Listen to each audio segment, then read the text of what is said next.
guys, ayan, nagpra-practice si Janela Marie na magsulat ng kanyang pangalan. So, ayan. Dugtong-dugtong or car seat. Tagalin mo nga yung hands mo na. Tapakita natin yung sinulat mo. Ayan.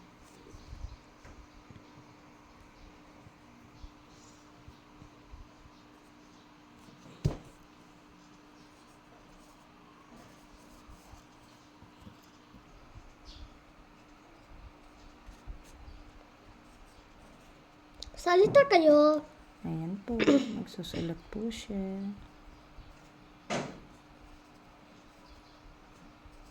Salita kayo man. Ayan. O, ano sabi ko sa ay mo? Ay.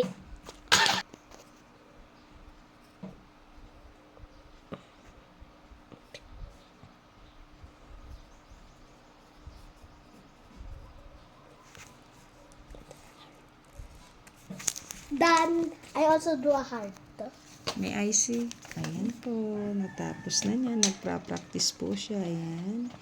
Yung sa ibaba, yun po yung kanya pong sinulat. Yung sa taas, yun po yung kanya pong trinace. Ayan. Salamat po. Ayan.